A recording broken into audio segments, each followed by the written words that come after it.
Meanwhile, in Halloweentown's winding streets, someone has to drive the night shift taxi, even when a mad warlock is turning pumpkins into frogs. Welcome, friend. You've wandered into another quiet corner of worlds made of legend. Tonight, we're stepping into the driver's seat of a taxi cab in Halloweentown, where driving creatures of the night to their destinations becomes a meditation, and where the most magical town in existence reveals itself through the most ordinary of jobs. Here behind the wheel of taxi number 7, you'll discover that even in a town where every day is Halloween, someone still needs to navigate traffic and count fares, no matter what chaos unfolds in the October streets. So before you settle in for this shift with me, take a moment to like this video and subscribe so we can keep bringing you more tales from the ordinary side of extraordinary places. Let me know in the comments where you're listening from tonight. It's always good to know who's keeping me company on these quiet watches. Now get comfortable.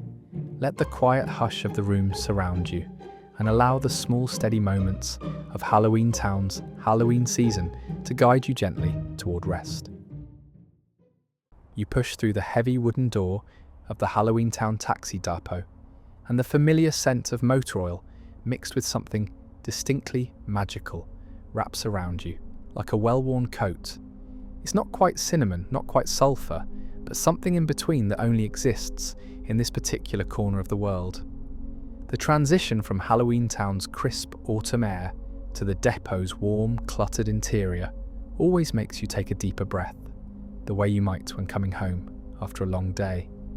The depot occupies a converted carriage house that's at least 200 years old, with original timber beams overhead and walls that have absorbed generations of stories. The wooden floorboards creak under your feet with a sound that's become as familiar as your own heartbeat, each board announcing your arrival in its own particular voice. The morning dispatcher, Morticia, a perfectly normal vampire who's been working days for 30 years, looks up from her logbook with a tired smile. "Evening, Benny," she says, her voice carrying that particular weariness that comes from managing radio calls for 8 hours straight. Quiet shift mostly, though there's been some commotion about a warlock turning things into amphibians downtown. Dispatch has been routing everyone around Cauldron Street. She slides your keys across the worn wooden counter, and they make a satisfying metallic sound against the old oak surface. The keys to taxi number 7 are attached to a rabbit's foot keychain that's been attached to this particular set since before you started driving. You've learned not to question the traditions of Halloweentown, where such charms might actually do something beyond looking decorative. The keys feel warm in your palm, as if the taxi itself has been waiting for you, idling in anticipation of another shift, navigating the town's winding, somewhat illogical streets. You make your way through the depot's back room, past the coffee station that's currently brewing something that smells like regular coffee mixed with hint of cardamom and ghost pepper. The break room walls are covered with taxi medallions from departed drivers, photographs of company parties from decades past, and a bulletin board with route maps that haven't been updated since the 1970s. Not that it matters, since Halloweentown streets have a habit of rearranging themselves anyway. Your locker sits in the third row, number 14, which you'd initially thought was unlucky, until you learned that in Halloweentown, 14 is actually considered quite fortunate. The metal door squeaks as it opens, revealing your neatly organised collection of shift essentials: a thermos for coffee, a spare jacket for when the autumn nights turn particularly cold, a flashlight that works on both regular batteries and ambient magic, and a small notebook where you keep track of interesting fares and unusual destinations. The taxi driver's vest hangs on its hook, the same one you've worn for 3 years now. It's made of a material that's part wool, part something else that the Halloweentown tailors won't quite explain. But it never seems to get dirty and always maintains exactly the right temperature, regardless of the weather. The company patch on the breast pocket shows a jack-o'-lantern with a smile. Above the words, Halloweentown Taxi Service, since 1642. You slip it on, adjusting the collar, and immediately feel yourself shifting into work mode. The time clock sits near the back door, an ancient mechanical device that probably predates electricity. You slide your card through, and it stamps your arrival with a satisfying chunk. 7:47 p.m. The night shift officially starts at 8, but arriving early gives you time to check the taxi properly, to make sure everything is in order before the evening's fares begin. In Halloweentown, where a passenger might be a three-headed dog or a family of friendly ghosts, preparation matters more than in ordinary towns. Morticia hands you the logbook for Taxi 7, a leather-bound journal that contains every trip the vehicle has made for the past month. The pages smell like old paper and a hint of the lavender sachets that Morticia keeps in her desk drawer. Tonight's first entry is already written in her careful cursive. 7:47 p.m. Driver Benny checked in. Vehicle status good. Fuel 3 to 4 tank. Notes: slight pull to left, scheduled maintenance Tuesday. The depot's main garage is through another door, and stepping through it is like entering a different world within a world. 6 taxicabs sit in their designated spots, each one painted the distinctive orange and black of Halloweentown taxi service. The vehicles are a mix of ages and styles. Some look like they emerged from 1950s Detroit. Others seem more recent, though in Halloweentown, appearances can be deceiving.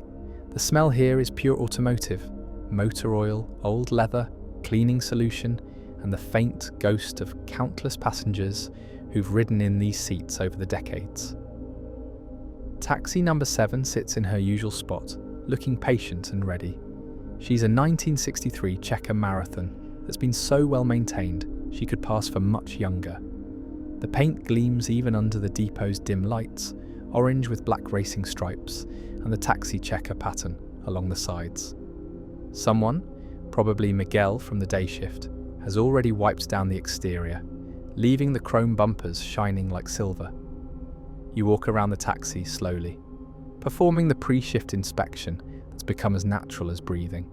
The tyres first, checking for proper inflation and wear. The rubber meets the pavement with the right amount of give when you press your hand against the sidewall. All 4 tyres show even wear, properly rotated and maintained by the depot's mechanics, who take their work seriously. The headlights next, both bright beams and dims, checking that the lenses are clean and the bulbs are functioning. In Halloweentown, where streetlights are decorative more than functional, and many roads wind through areas where the usual rules of illumination don't quite apply, working headlights aren't optional, they're essential. You flip the switch, and both lights shine perfectly, cutting through the garage's shadows. The turn signals blink in their rhythmic pattern, left, right, hazards, each one working exactly as it should. The brake lights glow red when you press the pedal, bright enough to warn the driver behind you, even in Halloweentown's thickest October fog. The license plate is clean and properly secured, HT Taxi 7, in the distinctive orange and black colours that match the vehicle. Opening the driver's door releases the scent of the taxi's interior, old leather that's been repeatedly conditioned and cleaned, a hint of the pine air freshener that hangs from the rearview mirror, and underneath it all, the particular smell of a vehicle that's been in service for decades. The bench seat is covered in black leather that's developed a comfortable patina, shaped by the countless drivers who've sat here before you. You slide behind the wheel, and the seat welcomes you with familiar contours that match your body perfectly. The steering wheel is wrapped in black leather, worn smooth in exactly the places where drivers naturally grip it. The instrument panel glows softly when you turn the key to the accessory position. Speedometer, fuel gauge, oil pressure, temperature, all the analog gauges that were standard in 1963 and have been maintained in perfect working order ever since. No digital displays here, just honest mechanical instruments that tell you what you need to know. The odometer shows a number that's rolled over at least once, possibly twice, 342 miles. But those miles have been good miles. Well-maintained miles, the kind that prove a vehicle's worth rather than diminish it. The radio's original equipment, AM only, though it's been modified to pick up the taxi dispatch frequency. Right now, it's quiet, just a soft hiss of static that sounds like distant rain.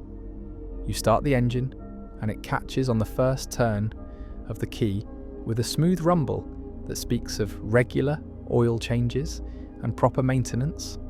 The sound is reassuring, the mechanical heartbeat of the taxi coming to life. The engine settles into a steady idle, and you can feel the gentle vibration through the steering wheel, through the seat, through the whole vehicle. Taxi 7 is ready for another shift. The heater works, the defroster clears the windshield properly, the windshield wipers sweep across the glass in steady arcs. Every system checks out. Every component functions exactly as it should. You make notes in the logbook. 7:52 p.m. Pre-shift inspection complete. All systems functioning normally. Vehicle ready for service.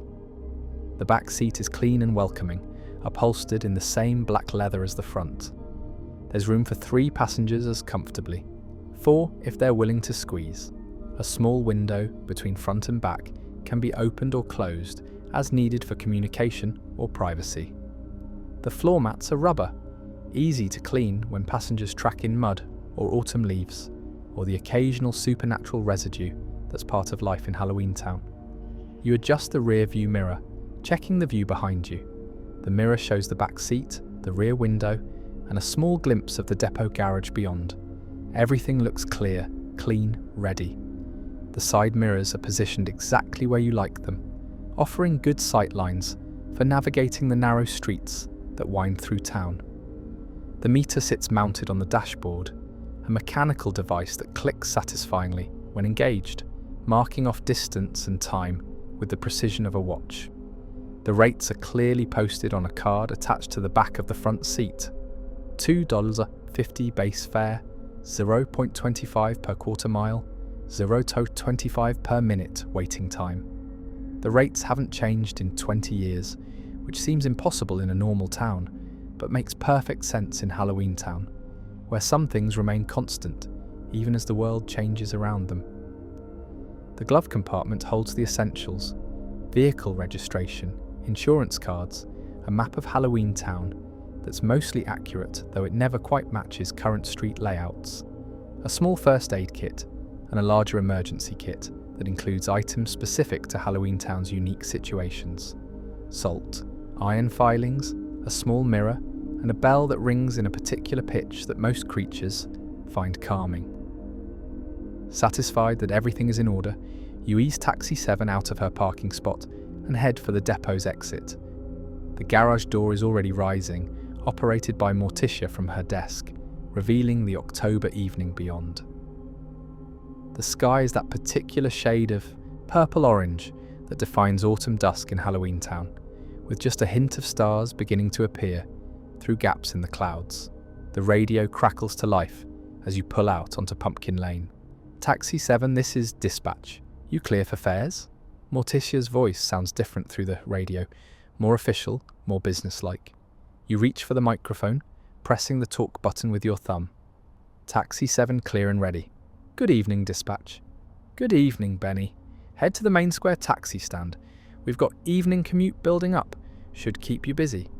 10-4 dispatch, heading to Main Square. The shift has officially begun. Halloweentown streets await, winding and mysterious as always, full of passengers who need to get from here to there while the October night deepens around them. You signal left even though no one's behind you.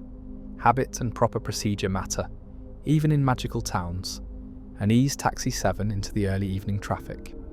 The drive to Main Square takes you through the heart of Halloweentown, and even after 3 years of driving these streets, you still find yourself noticing new details, new buildings that you could swear weren't there yesterday, new alleys that seem to appear and disappear depending on the time of day and the season. Halloweentown wasn't planned so much as it emerged, growing organically over centuries of magical construction and supernatural settlement.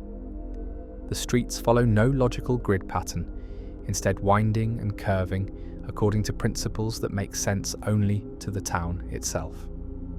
Some streets are cobblestone, others are paved, and a few are still packed earth that turns to mud when it rains. None of this is marked on any map. You simply learn which surfaces to expect as you drive.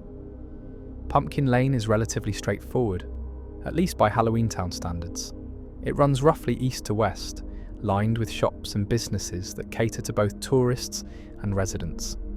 The buildings here are mostly 2 and 3 stories, built from a combination of wood, stone, and materials that don't have names in the ordinary world. Jack-o'-lanterns sit on every windowsill, each one carved with a different expression, their candles burning with flames that never seem to need replacing.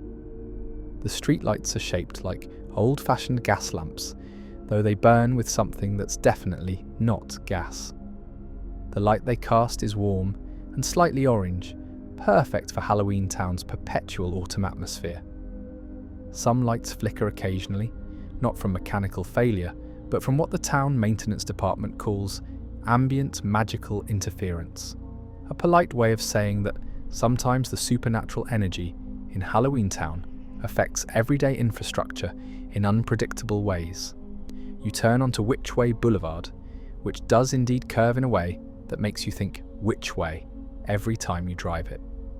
The boulevard is wider than Pumpkin Lane, with room for 2 lanes of traffic in each direction, though the lane markers are suggestions rather than rules. In Halloweentown, traffic flows according to courtesy and common sense rather than strict regulations. The architecture here is more varied, reflecting different eras of the town's construction. Victorian mansions sit next to Tudor cottages, which neighbour what looks like a medieval tower, which stands across from a building that could have come from ancient Egypt.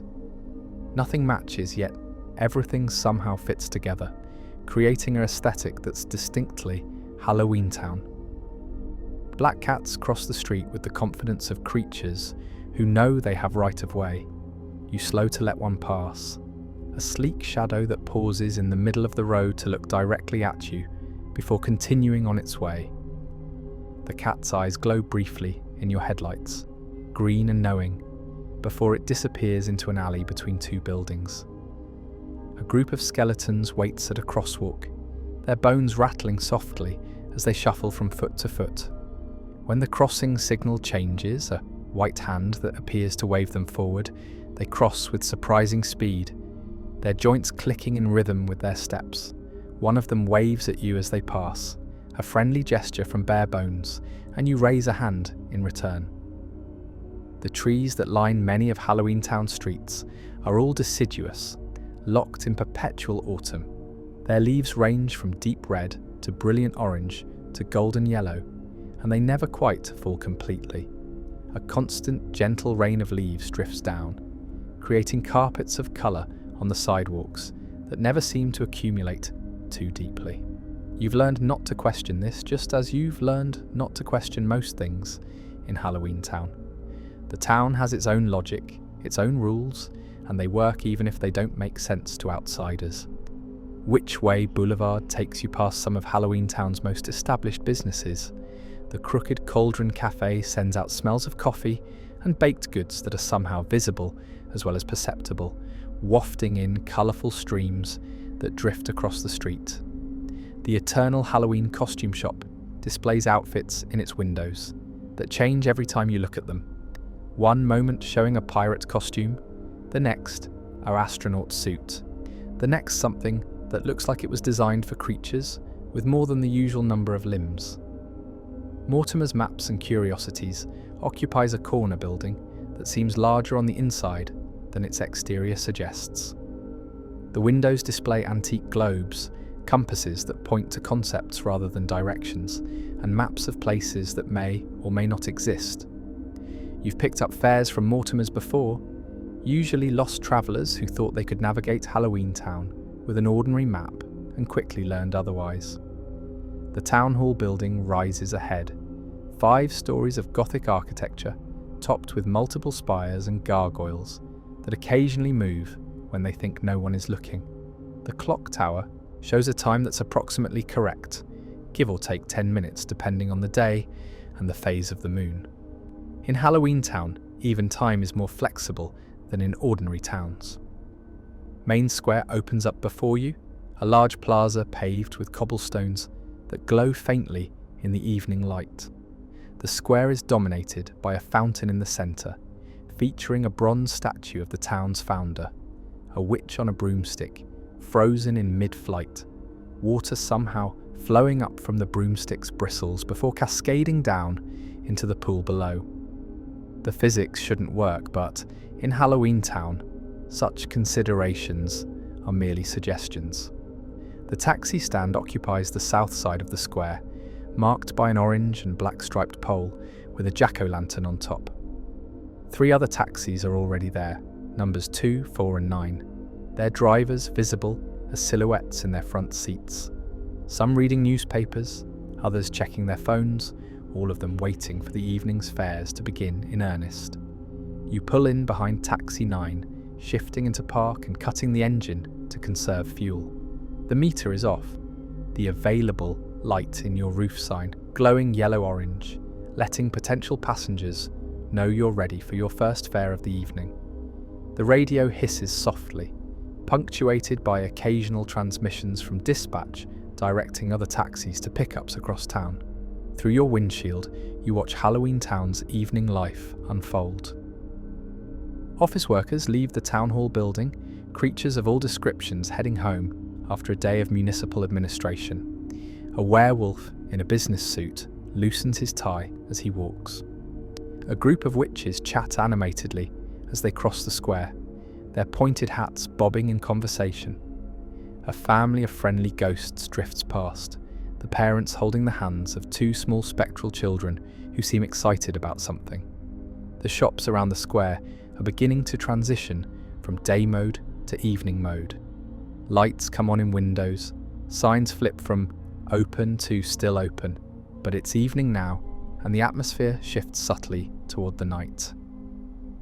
In Halloweentown, evening and night are when the town truly comes alive, when the nocturnal residents emerge and the diurnal ones head home, creating a shift change that fills the streets with activity. You settle into your seat, finding the position that you know from experience you can maintain comfortably for hours.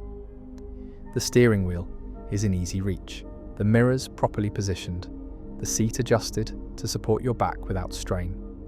This is your office for the next 8 hours, and you've learned to make it comfortable. The thermos of coffee in your bag calls to you, but you resist for now. Better to wait until you've taken a few fares, establish the evening's rhythm. The coffee will taste better then, a reward for work begun, rather than a way to wake up for work that hasn't started. Patience is a virtue in taxi driving, and Halloweentown has taught you patience in ways that ordinary towns never could. A young vampire approaches the taxi stand, looking at the line of waiting cabs. You're 4th in line, which means you'll wait while the others take their fares first.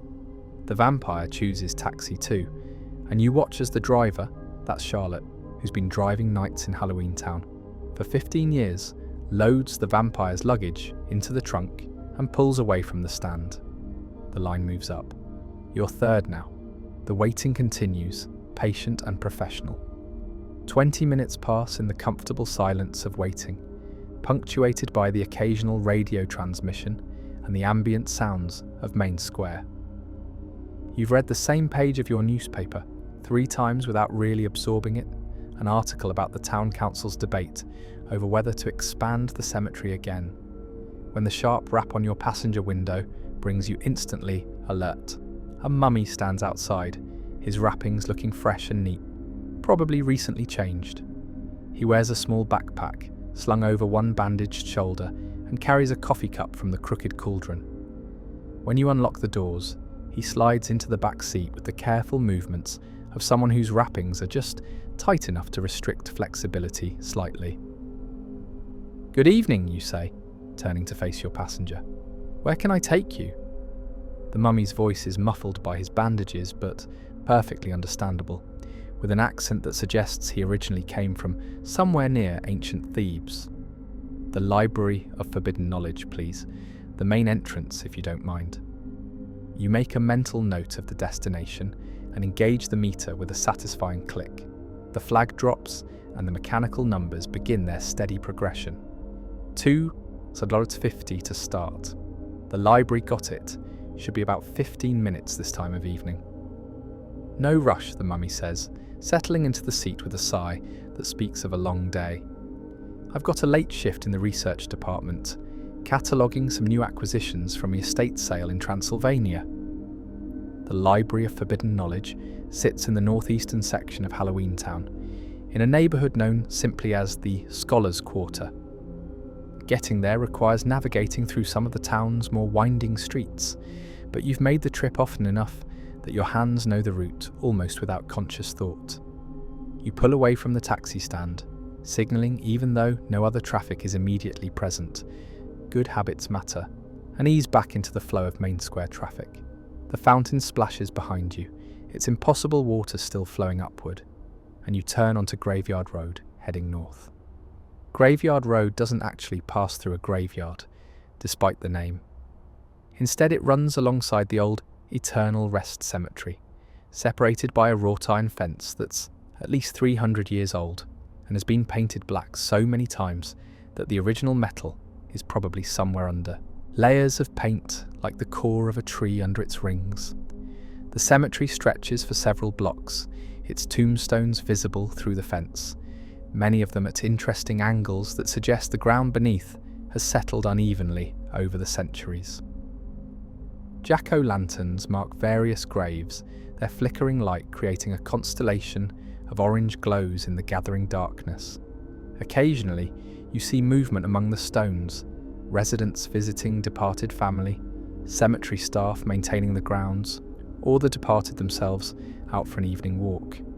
The mummy sips his coffee, and the familiar smell of the Crooked Cauldron's special blend fills the taxi. Something between regular coffee and autumn spices, with notes that you can't quite identify, but that always make you think of fallen leaves and wood smoke. It's a comforting smell, the kind that makes you feel at home, even when you're not.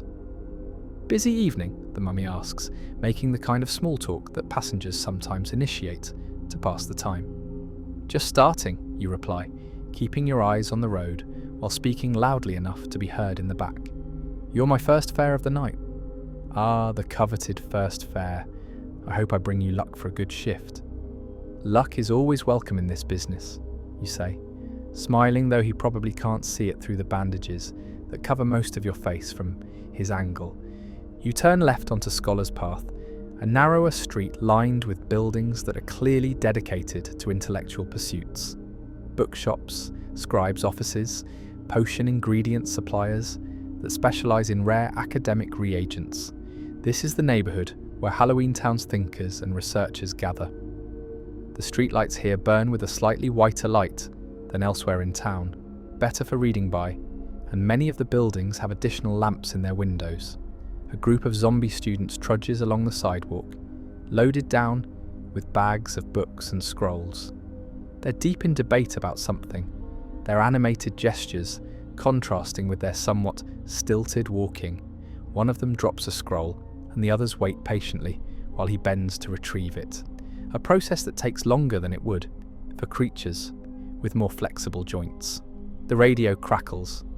Taxi 12, pick up at the Haunted House Tavern, corner of Spectre Street and Phantom Lane. One passenger to the train station. Taxi 12, copy, en route to Haunted House Tavern. The casual rhythm of the radio traffic is oddly soothing, a background soundtrack that confirms you're part of a larger system, a network of drivers all moving through the town, each one contributing to the city's circulation. Every taxi is a corpuscle in Halloweentown's bloodstream, carrying passengers through the arterial streets. The mummy shifts in the back seat, adjusting his backpack. I heard there was some commotion downtown earlier. Something about a warlock causing trouble? Yeah, dispatch mentioned it at the start of my shift, you say, navigating around a cauldron that someone has left sitting in the middle of the street for reasons you don't question. Turning things into frogs, apparently. Typical Halloween season chaos. Typical? The mummy agrees with a tone that suggests he's seen many Halloween seasons come and go. Every year it's something. Last year it was that ghost who kept possessing people's hats. The year before that, someone enchanted all the doors in town to open to random locations. You nod, remembering that particular incident. You'd spent 3 days driving passengers to destinations, only to have them emerge from buildings several blocks away from where they'd entered. The confusion had been immense, though eventually someone had broken the enchantment and things had returned to normal, or as normal as they ever got in Halloweentown. The Library of Forbidden Knowledge appears ahead, a massive building that somehow looks both ancient and timeless. It's built from grey stone that seems to absorb light rather than reflect it, with tall, narrow windows that glow with a warm yellow light from within. The architecture is vaguely Gothic, with pointed arches and flying buttresses, though there are elements that don't fit any ordinary architectural style, angles that seem wrong, proportions that shouldn't work but do, decorative elements that might be gargoyles or might be something else entirely. You pull up to the main entrance, which is marked by 2 tall columns topped with stone owls, whose eyes seem to follow movement. The meter reads $6.75, about right for a 15-minute trip across town. You state the fare clearly, and the mummy passes you a $10 bill that looks like it was minted sometime in the last century, but is still perfectly valid currency in Halloweentown. "Keep the change," he says, gathering his backpack. "Thanks for the ride. May your shift be profitable and your roads be clear." "Thank you, and good luck with the cataloguing," you reply, counting out his change anyway, and offering it. You always offer the change, even when passengers say to keep it, because that's the proper way to do business. The mummy waves it off with a bandaged hand, and the extra $3.25 is indeed yours to keep. The mummy exits the taxi and heads toward the library entrance, where a massive wooden door is propped open, revealing a glimpse of the vast interior beyond. Shelves that seem to stretch impossibly far, tables loaded with books, the soft glow of reading lamps creating pools of warm light in a sea of knowledge. You log the fare in your trip sheet, 8:42 p.m, Main Square to Library of Forbidden Knowledge, $6.75, $3.25 tip. The paperwork is important, creating a record of your evening's work that you'll need to reconcile at the end of your shift. Some taxi drivers neglect their paperwork, but you've always believed in doing things properly? Details matter. The radio crackles again. Taxi 7, we have a pickup at Grimsby's Grocery, corner of Cobweb Court and Spider Lane. 1 passenger, possibly with packages. You reach for the microphone. Taxi 7, copy, en route to Grimsby's Grocery. The next fare awaits. The evening is finding its rhythm, and you're settling into the familiar flow of navigation, conversation, and service that defines your work. Taxi 7's engine hums contentedly as you pull away from the library, ready for whatever passenger needs a ride through Halloweentown's darkening streets. The route to Grimsby's Grocery takes you back through the centre of town, past familiar landmarks that mark the mental map you've developed over 3 years of driving. The radio provides a constant background accompaniment, Morticia's voice directing traffic across Halloweentown's sprawl with the calm efficiency of someone who's done this job long enough to make it look effortless. Taxi 3, pick up at the Crypt Keeper's Inn, 2 passengers to the theatre district.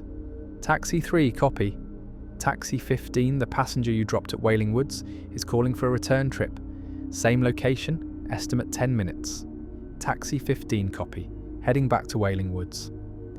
The transmissions create a kind of poetry, a call and response that maps the evening's movement across town. Each pickup and drop-off represents someone's journey, their need to get from here to there, and you're all part of the same system that makes those journeys possible. There's something deeply satisfying about being a small gear in a larger machine that actually works. You turn onto Cobweb Court, which, despite its somewhat ominous name, is actually one of the busier commercial streets in Halloweentown. The shops here cater to everyday needs: groceries, hardware, basic household goods, though the definition of everyday needs in Halloweentown includes items that would seem exotic elsewhere. Grimsby's grocery is the largest market in town, offering everything from fresh produce to spell components to specialty items imported from other supernatural communities. The store occupies a corner lot, a sprawling single-story building with orange and black striped awnings and windows filled with displays of seasonal items. October being the peak season in Halloweentown, the window displays feature elaborate arrangements of pumpkins, gourds, dried corn and harvest decorations that would look appropriate in any autumn market, except that some of the pumpkins appear to be watching passers-by, and the dried corn occasionally moves when no wind is blowing. You pull into the loading zone in front of the store, where customers can park temporarily while loading their purchases. A few other cars occupy the adjacent spots, a hearse that probably belongs to a vampire family, a wagon pulled by what look like skeletal horses, and a modern sedan that seems almost out of place in Halloweentown's general aesthetic. Your passenger emerges from the store almost immediately, as if she'd been watching for a taxi. She's a witch, judging by the pointed hat and the professional-looking robes, and she's pushing a shopping cart loaded with several brown paper bags. You quickly exit the taxi to help her, popping the trunk and preparing to load her purchases. "Thank you so much," she says, her voice warm and genuinely appreciative. "I always buy too much, and then I have to figure out how to get it all home. You're a lifesaver." The bags are heavier than they look, filled with what feels like books or maybe canned goods, and loading them into the trunk requires careful arrangement to make everything fit. The witch helps, her movements practiced and efficient, and together you manage to wedge everything securely so nothing will shift during the drive.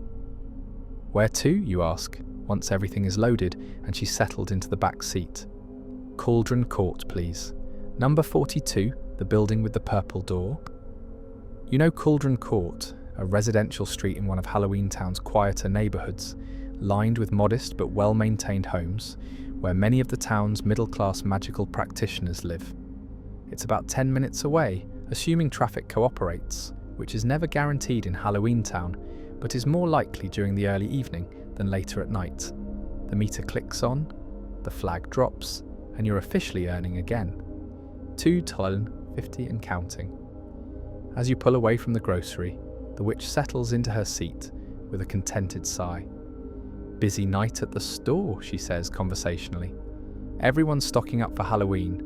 You'd think we'd be used to it by now, living in Halloweentown, but people still act like it's a special occasion." "Halloween is the special occasion," you reply, navigating back onto Cobweb Court and heading west. "Even in a place where every day is Halloween, the actual Halloween is different." "That's true," she agrees. "There's something in the air during the season.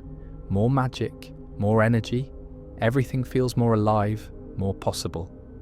You nod, understanding what she means. Even as someone whose job is fundamentally ordinary, driving people from place to place, you've noticed the shift that happens in Halloweentown as October progresses.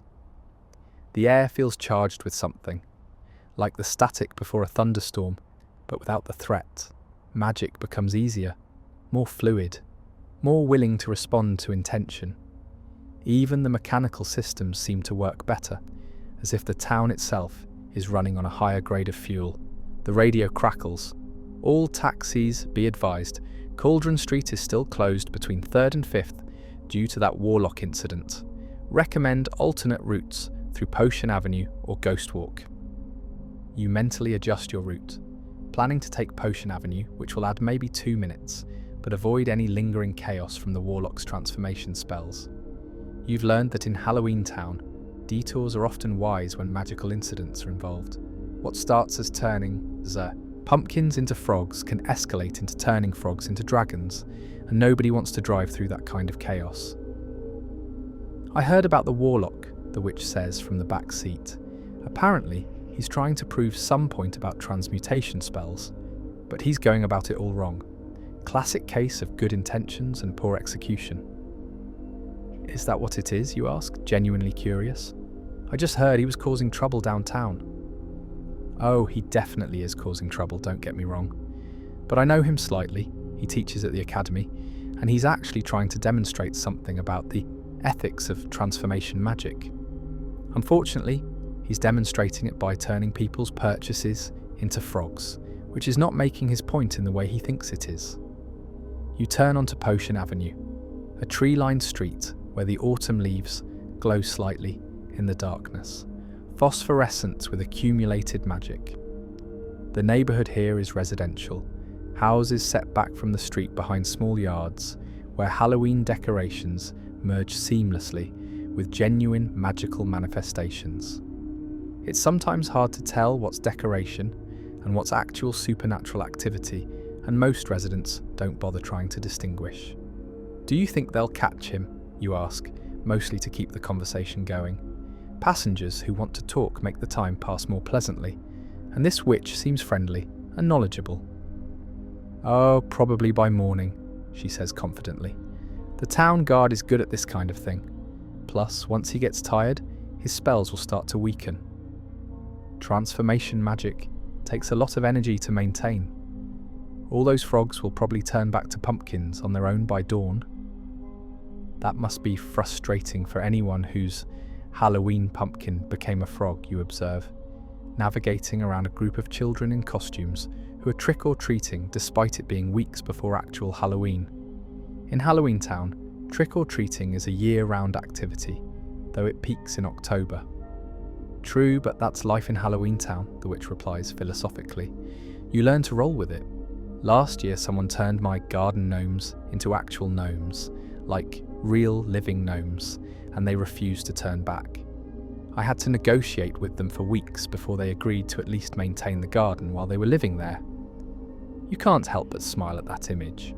Did they do a good job? Actually, yes. Best my gardens ever looked. I'm thinking about trying to make the arrangement permanent. Cauldron Court appears ahead, a quiet residential street where the houses are small but well maintained, each one slightly different from its neighbours, in a way that suggests individual ownership rather than development construction. The streetlights here are shaped like cauldrons, with lights spilling upward from their interiors like magical fire. Number 42 has a purple door, as promised, and a small garden in front that even in the evening, light shows signs of careful tending. You pull up to the curb and the meter shows $8.50 Hulks. Before you can announce the fare, the witch is already passing you a $10 bill. Keep the change and thank you for the help with the bags. Together, you unload her purchases from the trunk, carrying them to her front door, where she produces a key that looks like it's made from a twisted branch. The door opens before she can insert the key, swinging inward to reveal a warm, cozy interior with bookshelves visible and a fire crackling in what must be a fireplace. Have a good evening, she says, balancing bags as she heads inside. You too, you reply, and mean it. Back in the taxi, you log the trip. 9:08 p.m, Grimsby's grocery to 42 Cauldron Court, $8.50, 0.50 tip. The evening's earnings are slowly accumulating, and you've barely been working an hour. If the pace continues like this, it should be a profitable shift. The radio calls again, sending you to your next pickup. The evening flows on, one fare at a time, each one adding to the rhythm of work that you've come to find deeply satisfying in its regularity and variety. 3 hours into your shift, the fuel gauge shows you're down to a quarter tank. In Halloweentown, taxi drivers learn to fuel up regularly rather than waiting until the tank is nearly empty. The town's geography has a habit of expanding when you need to go somewhere urgently, and running out of gas in the wrong neighbourhood can turn a minor inconvenience into a major adventure. Better to top off when you're ahead. You radio dispatch. Taxi 7 to dispatch, taking a fuel break at Phantom Station. Copy Taxi 7. Take your time. Phantom Station is the largest gas station in Halloweentown, open 24 hours and equipped to handle both conventional vehicles and the more unusual transportation that populates the town. The station occupies a corner lot where 3 major streets intersect, its canopy glowing with lights that shift slowly through the spectrum from orange to purple to green, and back again. You pull up to pump number 3, which is designated for regular gasoline, rather than the specialty fuels that some of the town's more magical vehicles require. Pump 5 dispenses ectoplasm for ghost vehicles.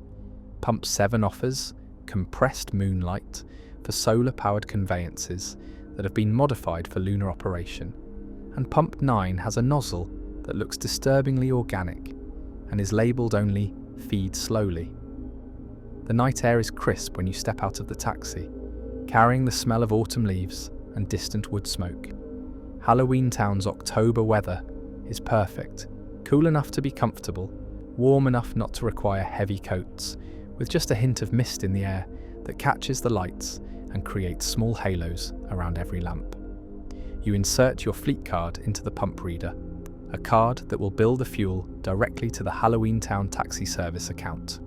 The pump beeps its acceptance and you select regular unleaded, watching the digital numbers spin as fuel flows into Taxi 7's tank. The pump makes a steady clicking sound, rhythmic and oddly soothing, marking off gallons and dollars in mechanical precision. While the tank fills, you stretch your legs, walking a few steps away from the taxi to loosen muscles that have been seated for hours. Driving is comfortable work, but it's still important to move periodically to prevent the stiffness that comes from maintaining the same position too long. You roll your shoulders, flex your feet, and breathe deeply of the night air. The station's convenience store glows invitingly, its windows displaying the usual assortment of snacks, beverages, and road trip necessities. The sign above the door reads, "Phantom Station Mart, we have what you need, probably," in letters that flicker slightly, as if the neon can't quite decide whether to be solid or spectral. The fuel pump clicks off, indicating that the tank is full. You return the nozzle to its cradle and tear off the receipt that prints 12.3 gallons, 43.05. Thank you for your patronage. The fuel in Halloweentown costs about the same as anywhere else, though what you're paying for includes not just gasoline, but also the magical treatments that allow it to combust reliably in a town where the laws of physics are more flexible than usual.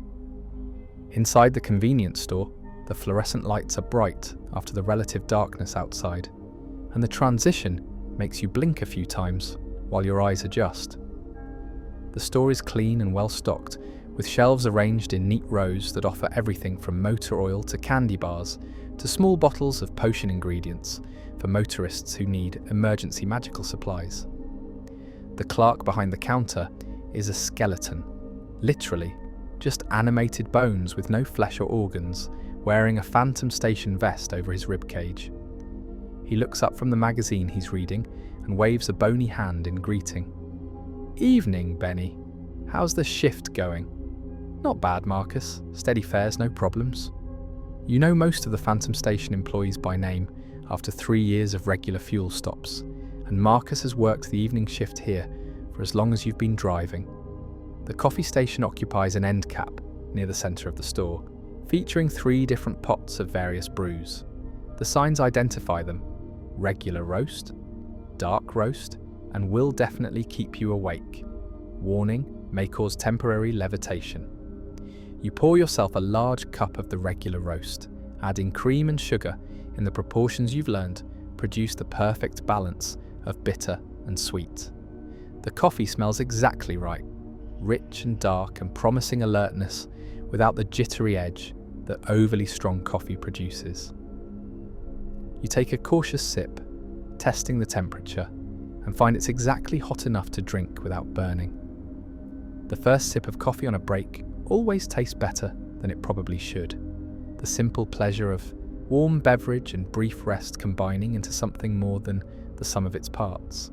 You grab a cellophane-wrapped sandwich from the refrigerated case, turkey and cheese on wheat bread, fresh enough according to the date stamp, and a bag of chips, not gourmet by any definition, but substantial enough to qualify as a meal during a shift when proper dinner breaks are impractical.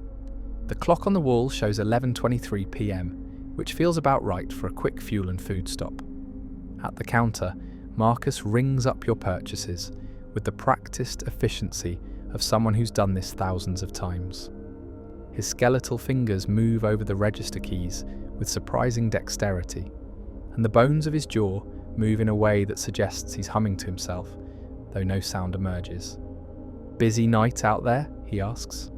"Busy enough," you reply, handing over your debit card. "Lots of short-haul fares around downtown. Few longer trips to the residential areas?" "Halloween season always picks up the pace," Marcus observes, processing your payment. "Everyone needs to be everywhere, and they all need to be there at once. I don't envy you the traffic." "Traffic hasn't been too bad," you say, accepting your receipt and gathering your purchases, though dispatch says Cauldron Street is still closed from that Warlock incident earlier. "Oh, that," Marcus's skull somehow manages to convey an expression of amused resignation. "Yeah, we've had a few amphibian customers tonight. Frogs hopping in, asking for directions, that sort of thing. Had to explain to one of them that he'd need to change back before he could legally drive." You laugh, imagining that conversation. How'd he take it? About as well as you'd expect from someone who used to be a pumpkin. Eventually, he hopped off toward downtown, presumably to find someone who could reverse the spell. Back in the taxi, you settle into the driver's seat and unwrap your sandwich, taking a moment to just sit and eat while the meter is off and no passengers are waiting. The sandwich is perfectly ordinary: turkey, cheese, lettuce, tomato, bread. But after several hours of driving, it tastes excellent. You eat slowly, watching the late-night traffic around the gas station, the flow of vehicles coming and going in the cycle of fueling that keeps the town mobile. A hearse pulls up to the pump next to yours, and a well-dressed vampire emerges to begin refueling. He nods cordially in your direction, and you raise your coffee cup in a small salute of fellow motorist recognition. The vampire doesn't need the convenience store. His kind don't eat or drink in the conventional sense, so he simply waits by his vehicle until the tank is full. The chips are salty and satisfying, the kind of junk food that you don't eat often but that hits the spot during a long shift. You wash them down with more coffee, feeling the caffeine beginning to sharpen your alertness for the remaining hours ahead. The break is exactly what you needed: fuel for the taxi, fuel for yourself, and a few minutes of relative quiet to reset before returning to active service. When the sandwich and chips are finished, you gather the wrappers and carry them to the trash can near the store entrance, disposing of them properly. Small details like this matter. Leaving trash in the taxi looks unprofessional and creates an unpleasant environment for passengers. You've always believed that taking pride in your work means attending to all aspects of it, even the small ones that no one might notice. Back in Taxi 7, you start the engine and pull away from Phantom Station, leaving the glowing canopy behind. The fuel gauge now reads full, the coffee cup sits securely in the holder, and you're ready for whatever the rest of the shift brings. The radio crackles. Taxi 7 pick up at the Midnight Theatre main entrance. 2 passengers to the Haunted Mansion neighbourhood. You reach for the microphone. Taxi 7 copy, en route to Midnight Theatre. The break is over and the work continues. The night is still young by Halloweentown standards, and your shift has hours to go before dawn. But that's fine. You're fed, caffeinated, and properly fueled, ready to navigate whatever routes the evening requires, ready to transport whatever passengers need rides through the October darkness. The Midnight Theatre sits in the entertainment district, a grand old building with a facade that would look appropriate in any city's historic downtown, except that the marquee letters rearrange themselves occasionally to form different messages. Tonight it reads, now showing the Creatures double feature, though you could swear it said something different when you drove past earlier. 2 passengers wait under the marquee, a couple dressed in formal evening wear that looks like it might be from the 1940s, though whether that's costume or actual preference you can't tell in Halloweentown, where residents' fashion choices span several centuries. The woman wears a dark dress with a fitted waist and full skirt, while her companion is in a suit with wide lapels and a fedora that he tips politely as you pull up. "Good evening," the man says as they slide into the back seat, his voice carrying the distinctive accent of Halloweentown's older residents, something between Transylvanian and Brooklyn, with hints of Victorian London. The Haunted Mansion neighbourhood, please. We're staying at the Restless Spirits Inn. You know the Restless Spirits Inn well. It's one of Halloweentown's premier accommodations for visitors, located in a neighbourhood where several of the town's most elaborate Victorian mansions have been converted into hotels and bed and breakfasts. It's about a 20-minute drive from the theatre district, through some of the town's more scenic areas. No problem, you say, engaging the meter. Enjoy the show? Marvellous, the woman replies, her voice matching her companion's in its old-fashioned cadence. Classic horror, proper monster makeup, none of this modern computer-generated imagery. They don't make pictures like they used to. They really don't, her companion agrees. We try to catch these retrospectives whenever the Midnight Theatre runs them. Last month they showed the original Dracula, and next month it's Frankenstein. Proper cinema. As you navigate back toward the residential areas, the couple continues their discussion of classic monster movies with the enthusiasm of true aficionados. You listen with half an ear, your attention primarily on the road, but finding their conversation pleasant background to the drive. Passengers who enjoy their evening make for easy fares, and these two clearly had a good time at the theatre. The route takes you through Merchant Square, where shops are beginning to close for the evening or transition to their night-only operations. The difference between day shops and night shops in Halloweentown is significant.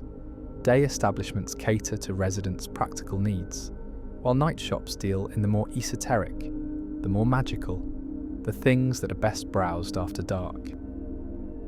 A werewolf emerges from a shop called Full Moon Fashions, carrying several large bags that probably contain clothing designed to accommodate transformation. The shop's window displays mannequins in various states of change, showing how their garments adapt to different body configurations. It's the kind of specialised retail that only makes sense in Halloweentown, where a significant portion of the population has variable physical forms. The radio provides its constant murmur of other drivers taking other fares, creating a sound map of the town's evening activity. You've learned to filter the transmissions, paying attention to your own taxi number and general information while letting the rest become background texture.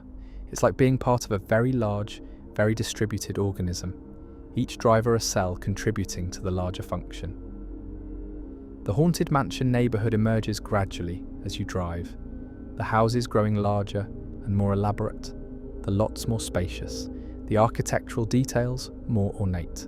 This is where Halloweentown's wealthy residents have always lived, and where many of the founding families still maintain their ancestral homes. The streets are wider here, lined with ancient trees whose branches create Gothic arches overhead. The Restless Spirits Inn lives up to its name, a sprawling Victorian mansion painted in deep purples and blacks, with trim in gold and silver that catches the streetlight. Turrets rise at odd angles, windows glow with warm light, and the wraparound porch features furniture that looks comfortable and inviting. A discreet sign near the entrance confirms this is indeed the inn, though it hardly needs identification. The building announces its purpose through sheer presence. You pull into the circular drive, and the meter shows $14.25. The man produces a $20 bill and passes it forward.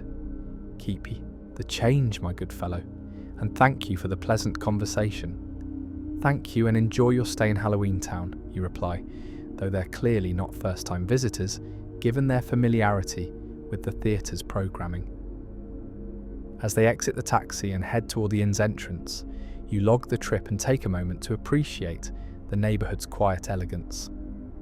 The Haunted Mansion area represents Halloweentown at its most refined, where the town's inherent spookiness is elevated to an art form rather than a casual aesthetic. It's beautiful in its way, though you're just as happy to live in a more modest neighbourhood, where the houses don't have secret passages and the neighbours don't host lavish parties for the supernatural elite. The radio calls you to your next fare before you fully pulled away from the inn. Taxi 7, pick up at 234 Spectre Street, residential. One passenger. Destination to be determined. Taxi 7 copy. En route to 234 Spectre Street.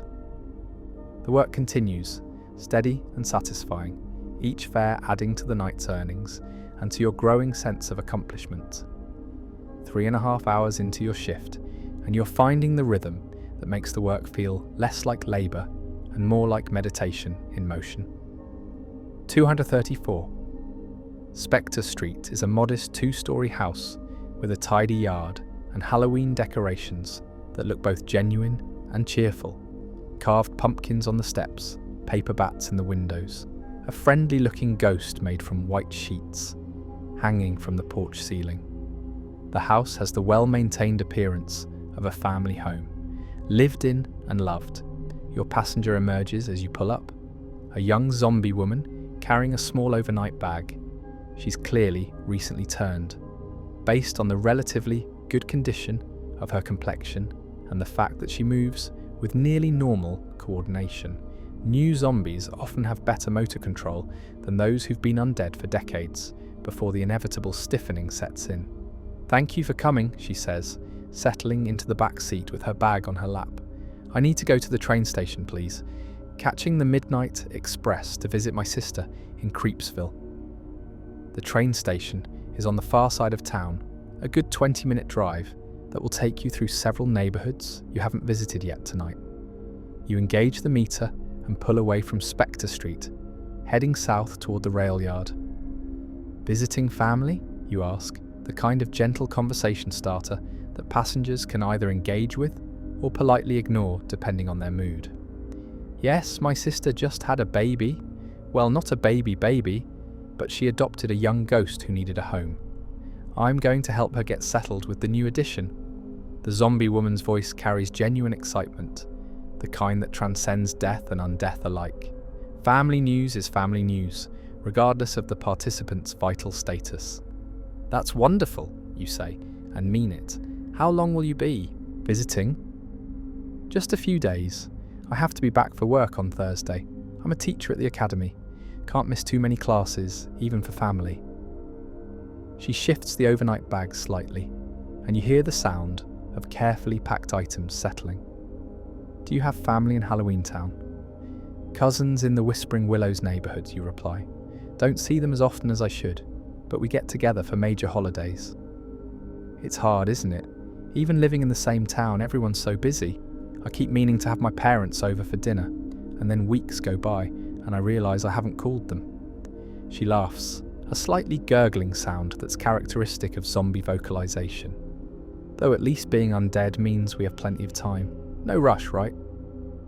The conversation falls into the comfortable pattern of two people sharing the universal experience of modern life. Too busy, too distracted, always meaning to connect with loved ones, but somehow not quite managing it as often as intended. That this conversation happens to involve a zombie taxi passenger and a driver in a magical town doesn't change the fundamental human elements. You navigate through the commercial district, where businesses are transitioning to their night operations. Diners are doing brisk business, their windows fogged with cooking heat and full of patrons enjoying late dinners or early breakfasts depending on their schedules. The bakeries that operate at night are filling the air with smells of fresh bread and pastries, preparing for the morning's sales. A group of teenage vampires clusters outside a popular blood bar, their laughter carrying across the street as they debate where to go next. They're dressed in the current youth fashion, torn jeans, band t-shirts, leather jackets, looking exactly like teenagers anywhere except for their pale complexions and the occasional gleam of fang when they laugh. Adolescence is universal, transcending species and vital status. The radio crackles with our routine traffic. Taxi 4, pick up at the Witch's Brew Tavern. 3 passengers to the Arts District. Taxi 4, copy. The zombie woman in your back seat pulls out a book and begins reading by the overhead light, and you take that as a sign that she's finished with conversation for now. Some passengers want to talk throughout their entire ride, while others prefer silence or their own entertainment. Learning to read these cues is part of the job. knowing when to engage and when to simply drive. The train station appears ahead, a grand old building from Halloweentown's golden age of rail travel. It's built from red brick with white stone trim, featuring a clock tower that shows the correct time, unusual in Halloweentown, and a large arched entrance that leads to the main concourse. Even at this hour, the station is busy. People arriving and departing, porters moving luggage, the general bustle of a major transportation hub. You pull up to the passenger drop-off area, and the meter reads 6.50. The zombie woman counts out exact change from a small coin purse, adding an extra $3. Thank you for the ride and for the conversation. It helped settle my nerves. I don't travel much, and trains make me a little anxious. You're welcome, and safe travels, you reply, popping the trunk so she can retrieve her overnight bag. Give your sister my congratulations on the new addition. She smiles, a slightly lopsided expression that's still clearly genuine, and heads into the station with her bag slung over one shoulder. Through the large windows, you can see the concourse beyond, the ticket windows, the departure board, with its flipping displays showing times and destinations, the waiting passengers reading or dozing or staring at phones. You log the trip, 11:58 p.m, 234 Spectre Street to train station, 1650, 3:00 tip. Almost midnight now, which means you've been driving for just over 4 hours. The shift is roughly half complete, and you're settling into the deep groove of the work, that state where time moves differently, and each fare blends into a larger flow of service. The radio has another pickup waiting before you can even pull away from the station. The night continues, and you continue with it, carrying passengers through Halloweentown's darkness, one fare at a time. The midnight hour brings changes to Halloweentown's traffic patterns, subtle shifts that you've learned to anticipate after 3 years of driving nights. The early evening's busy flow of workers commuting home and families running errands gives way to a different kind of movement. Night shift workers heading to their jobs, entertainment seekers moving between venues, and Halloweentown's nocturnal residents emerging for what is, to them, the beginning of the day. You're heading north through the historic district, a neighbourhood where the oldest buildings in Halloweentown still stand, their architecture predating the town's incorporation and reflecting styles that haven't been popular anywhere for centuries. The streets here are narrower than in newer areas originally designed for foot traffic and horse-drawn carriages rather than automobiles. You navigate carefully, aware that pedestrians often step into the street without looking, trusting that drivers in the historic district know to expect unexpected appearances. A centaur trots across the intersection ahead of you, moving with the particular care that hoofed residents must use on cobblestones. You wait patiently until he's completely across before proceeding. Rushing a centaur is not only rude, but potentially dangerous, as their kicks can dent even reinforced bumpers. The centaur nods his thanks as he reaches the opposite sidewalk, acknowledging your courtesy. The road surface itself tells stories about Halloweentown's history and maintenance priorities. Some streets are smooth modern asphalt, recently repaved and clearly maintained. Others are original cobblestone, the stones worn, smoothed by centuries of traffic, each one individually placed by workers long dead. Still others are packed earth that the town has never bothered to pave, treating them as semi-permanent temporary roads that have been temporary for over 100 years. You've learned which streets are smooth and which are rough, where potholes lurk, where the drainage is poor, and water collects after rain. This knowledge is part of being a good taxi driver.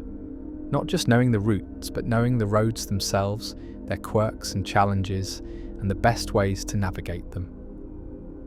A route that's fast on paper might be slower in practice if the road's surface requires careful speed management. Witchway Boulevard, where you're currently driving, has recently been repaved, and the difference is immediately noticeable. The taxi glides smoothly, the suspension barely working, the ride quality almost luxurious compared to some of the rougher streets. You find yourself actually able to accelerate to the posted speed limit without worrying about hitting unexpected bumps or holes.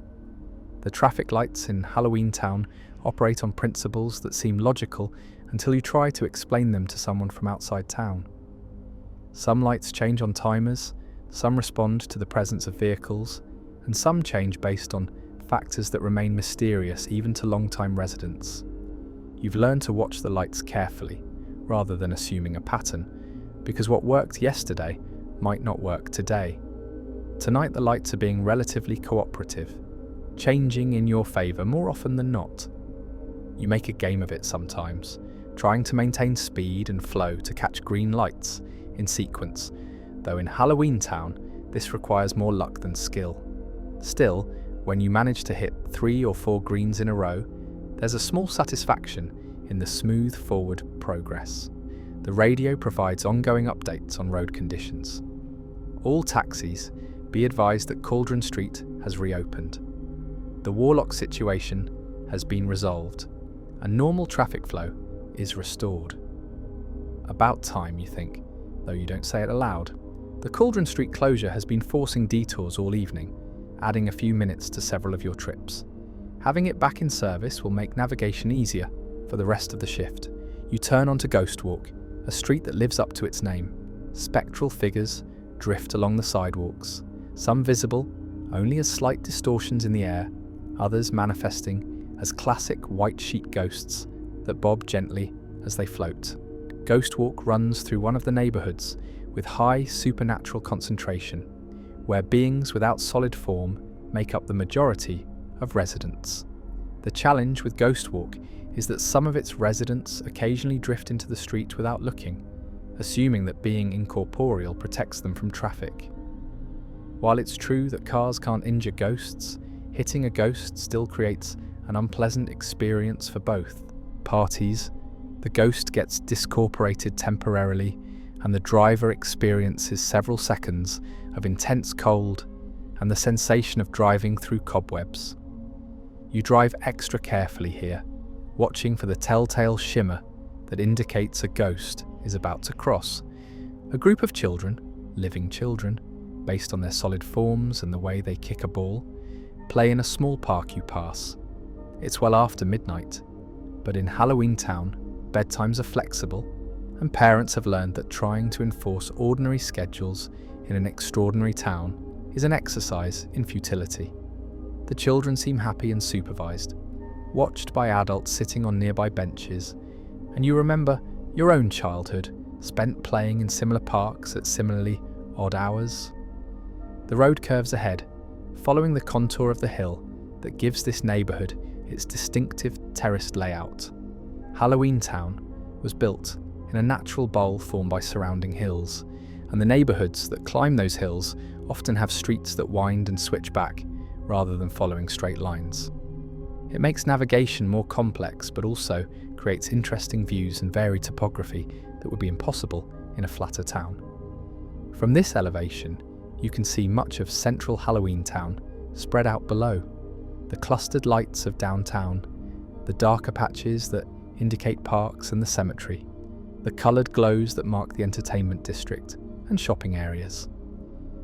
The town looks almost peaceful from up here, a collection of lights and shadows that could be any small city anywhere, except for the occasional, inexplicable glow or shadow that moves in ways that don't quite follow natural law. The taxi handles the curves well, the steering responsive and the brakes confident. You've always felt that Taxi 7 is a good vehicle, well maintained and reliable, the kind of car that you can trust even in challenging conditions.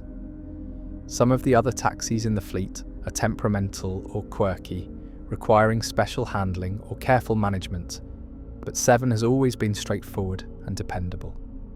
You descend back toward the flatter parts of town, the road levelling out as you enter a commercial zone where businesses cater to the late-night crowd. Restaurants still have customers, shops display signs announcing open late or never closed, and the sidewalks show steady foot traffic, even at this hour. Halloweentown never fully sleeps, though it does slow down in the deepest part of the night. Before dawn brings a new surge of activity. The radio calls you to another pickup, and you adjust your route to accommodate the new destination. The work continues, steady and rhythmic, carrying you through Halloweentown's geography, one fare at a time, building up your mental map of streets and neighbourhoods, and the patterns that connect them all into a functioning whole. The midnight market occupies several blocks in what used to be a warehouse district, converted over the decades into a sprawling collection of permanent and semi-permanent vendor stalls, shops, and food vendors. It opens at dusk and runs until dawn, catering to residents whose schedules are nocturnal by necessity or preference. You've been called to pick up a fare from the main taxi stand near the market's central entrance. The market is busy tonight, though not quite at the peak level it will reach later in October as Halloween approaches. Shoppers move between stalls, examining goods that range from mundane groceries to exotic magical supplies. The air is thick with competing scents, spices from the food vendors, incense from the occult shops, the earthy smell of fresh produce, the metallic tang of spelled items. 3 other taxis are already at the stand, their drivers in various states of waiting. You pull in behind taxi 13 and cut the engine, settling in for what might be a few minutes of waiting. The taxi stand protocol in Halloweentown is first come, first served, and while you could cruise for street fares instead of waiting in line, the market stand tends to generate good business, especially as the night deepens.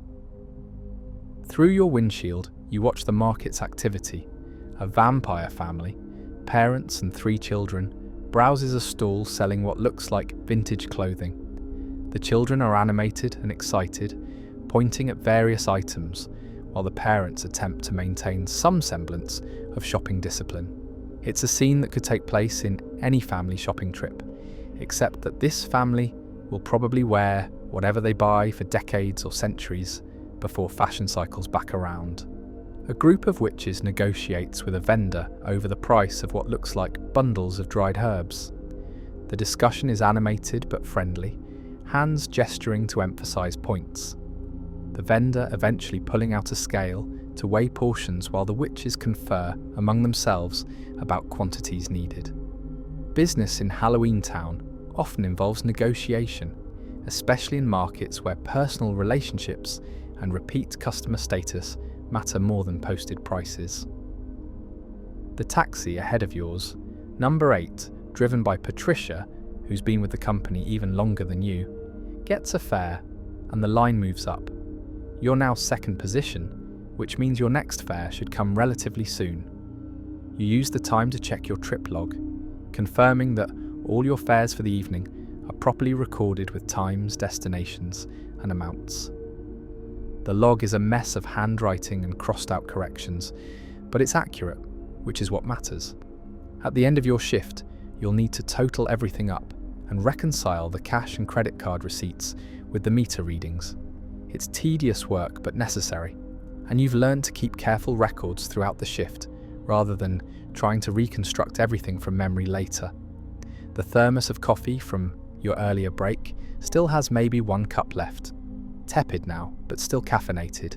You pour it into the lid cup and drink slowly, watching the market crowds. The coffee has that slightly stale taste that room temperature coffee develops, but it's still preferable to nothing, and the caffeine is the point more than the flavour. A commotion near one of the food stalls draws your attention. Raised voices, then laughter, then applause. Someone has apparently done something impressive, though from your vantage point you can't see exactly what. The market has its own entertainment, its own small dramas that play out among the buying and selling. Street performers work the crowds, musicians play for tips, fortune tellers read cards, and palms from small booths draped with mysterious fabrics. The radio crackles with traffic from across town. Dispatch is busier now than during the early evening, juggling multiple simultaneous requests and trying to route drivers efficiently. You listen with half an ear, ready to respond if your number is called, but otherwise letting the chatter wash over you as background texture. The taxi directly ahead of you, number 4, you can see now, pulls away with a passenger, and suddenly you're first in line. Your next fare could arrive in seconds or in 10 minutes. There's no way to predict the market's rhythm. Some nights fares come in steady succession, while other nights you wait between passengers with long gaps that feel longer than they are. A figure approaches the taxi stand, and you straighten slightly in your seat, preparing to greet a potential passenger. But the figure, a friendly-looking zombie in a market vendor's apron, walks past all the taxis and into the market proper. False alarm. The waiting continues. You use the time to check Taxi 7's interior, making sure everything is clean and presentable. The floor mats show some dirt from previous passengers, October mud and autumn leaves tracked in. But nothing that requires immediate attention. You'll do a thorough cleaning at the end of the shift, but for now, the taxi is acceptably tidy. The backseat leather has a few new creases from where passengers have sat, but the material is holding up well. The seatbelt buckles are all functioning properly, the door handles work smoothly, and the window cranks. Taxi 7 predates electric windows, still operate with the firm but smooth action of well-maintained mechanical systems. A group of 4 teenagers approaches the taxi stand, and you watch them hopefully, but they're deep in conversation and walk right past without even glancing at the waiting taxis, probably on their way to some specific destination within the market rather than looking to leave. The waiting continues, patient and professional. Then finally, a woman carrying several shopping bags approaches purposefully, looking directly at your taxi. First in line means first fare. She's human or human appearing, dressed in practical clothes that suggest she's been shopping for a while, and the bags look heavy based on how she's carrying them. You exit the taxi quickly to help her load the bags into the trunk, where they settle with the soft thuds of well-packed purchases. Where to, you ask, once everything is secured and she's settled into the back seat. Moonlight Terrace Apartments, Building C, she says, giving an address in one of the newer residential developments on the east side of town. You engage the meter, pull away from the taxi stand, and head back into the flow of Halloweentown's midnight traffic. Another fare, another destination, another piece of the night's work completed and added to the growing tally of the shift's earnings. 1:47 a.m. and Halloweentown has entered what drivers call the quiet hours, that stretch between the evening rush and the pre-dawn activity, when traffic thins and the streets belong mostly to those whose business requires them to be awake when sensible folk are sleeping. You've dropped off your last fare and are cruising slowly through the arts district, available for any street hailing while waiting for dispatch to send you to a pickup. The arts district is interesting at this hour. Galleries that were closed during your earlier passes are now open, their windows glowing with soft light that illuminates sculptures and paintings for the appreciation of nocturnal art enthusiasts. A small group stands outside one gallery, engaged in what looks like serious discussion about a piece visible through the window, an abstract sculpture that appears to be made from shadows held together with starlight. You drive slowly, giving pedestrians plenty of time to flag you down if they need a ride. But no one signals.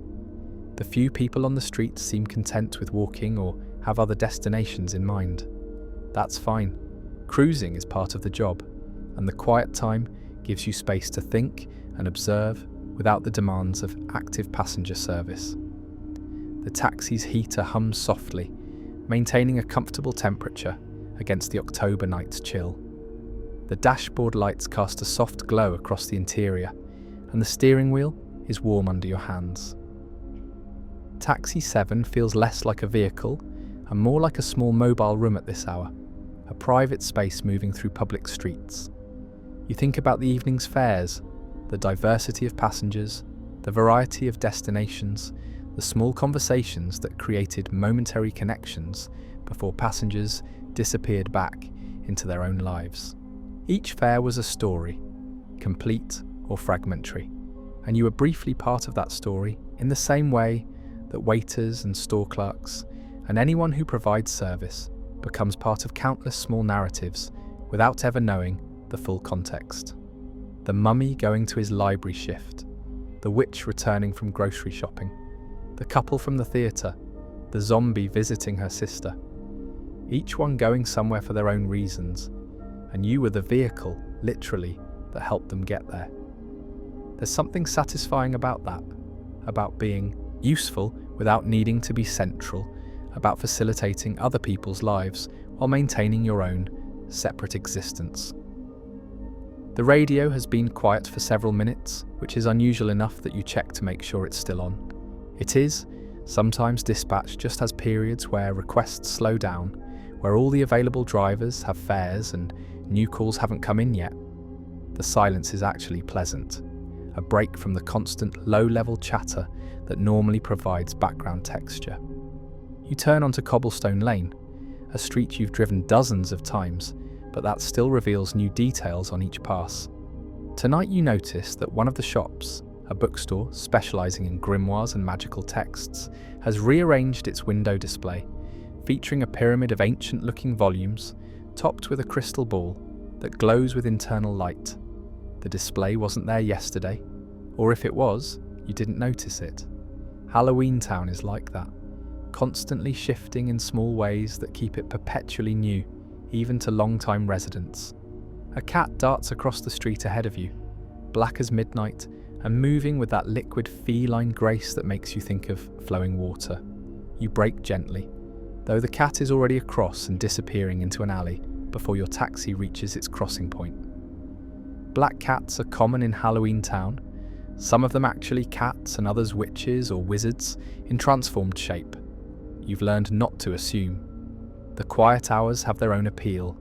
During busy periods, you're constantly responding to calls, navigating to pickups, managing passengers, and maintaining schedules.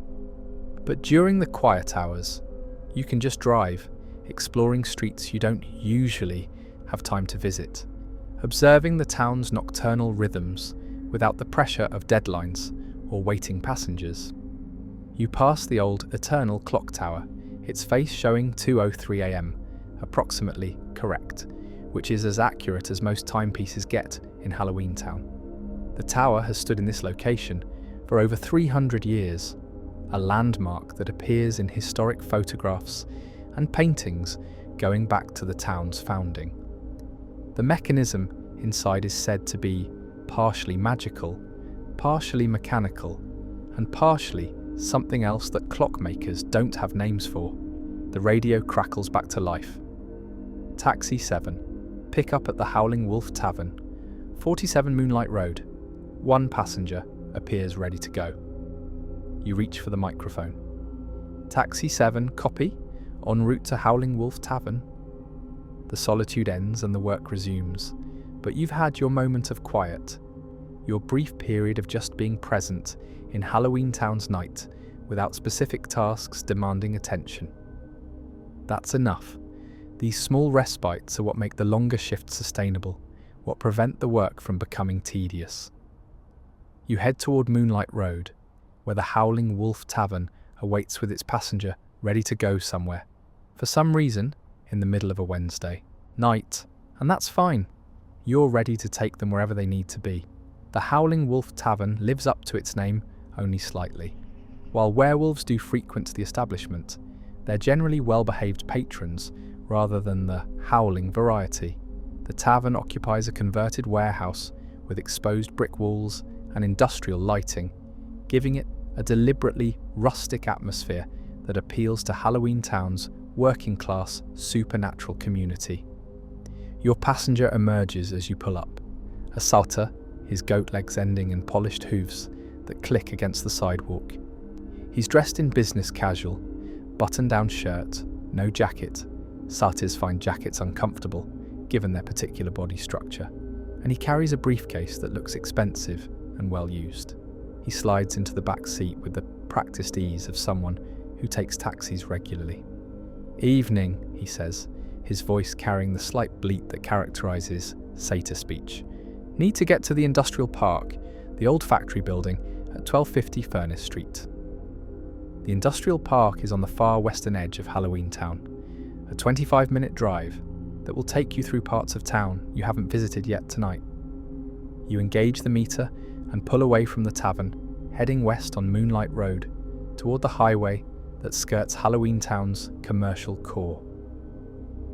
Working late, you ask, making conversation?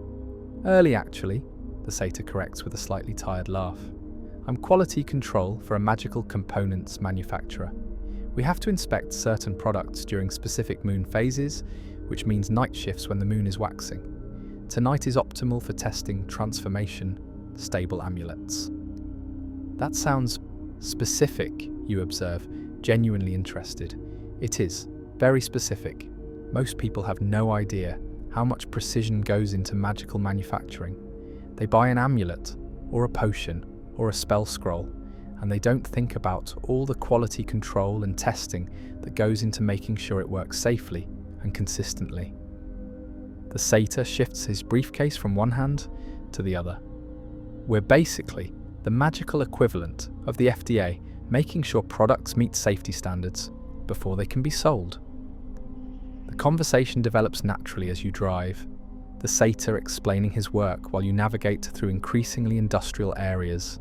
He describes testing procedures, failure rates, the occasional batch of amulets that needs to be recalled when they don't meet specifications. It's fascinating in its mundanity. Even magical manufacturing has quality control issues and regulatory compliance requirements. Do you like the work, you ask, genuinely curious? Honestly, yes. It's not glamorous, and most people find it boring when I try to explain it at parties. But there's real satisfaction in knowing that when someone buys a protection amulet from a Halloweentown retailer, I probably tested it to make sure it actually provides protection. Lives depend on quality, control, even if nobody thinks about it. You understand that sentiment completely. Nobody thinks about taxi drivers either, until they need a ride somewhere. But the work matters, it serves a purpose, and there's dignity in doing it well. The industrial park emerges from the darkness ahead, a sprawling collection of warehouses, factories, and processing plants where much of Halloweentown's manufacturing happens. During the day, the area is busy with deliveries and shipments and workers going about their business. At night, it's quieter but not empty. Many operations run around the clock, their windows glowing with work lights, their parking lots spotted with employee vehicles. The factory at 1250 Furnace Street is a large brick building with multiple loading docks and a small employee entrance near the front. You pull up to the entrance and the meter shows $18.75. The satyr counts out exact change, then adds a $5 bill. Thanks for the ride and the conversation. Don't often get to talk about work with someone who actually listens. Thanks for explaining it, you reply sincerely. I learned something tonight. After the satyr disappears into the factory, you sit for a moment in the quiet parking lot, logging the trip and thinking about the conversation. Everyone has a story. Everyone does work that matters to them, even if it's invisible to others. The satyr testing magical amulets, you driving people through Halloweentown streets. Both jobs are necessary. Both contribute to the functioning of the larger system. The radio offers another pickup, and you leave the industrial park behind, heading back toward the more populated areas where passengers wait. The shift continues, carrying you through the night's remaining hours with steady purpose. 3:42 a.m. and you can sense the night beginning its slow shift toward morning, even though the sky remains fully dark. It's something in the air, a subtle change in atmospheric pressure or temperature or magical energy that Halloweentown residents learn to recognize. The deepest part of the night has passed, and while dawn is still hours away, the trajectory has changed. You're in the Old Town neighborhood, having just dropped off a passenger at one of the historic houses that has been converted into apartments. The area is quiet at this hour, most residents asleep, or at least indoors, though occasional lights in windows suggest some people remain awake, reading or working, or simply unable to sleep. The taxi stand at the town hall seems like a logical place to wait for the next call, so you head there, navigating the familiar streets with the automatic precision that comes from repetitive practice. Your hands know these turns, your foot knows when to apply brake and accelerator, your eyes know what to watch for. The driving has become almost meditative, requiring attention but not conscious effort. The town hall's clock tower shows 3:47 a.m, its illuminated face visible from several blocks away. 5 minutes discrepancy from your watch, which is about normal for Halloweentown timekeeping. The taxi stand is empty when you arrive. The other drivers are presumably out on fares or taking breaks at various locations around town.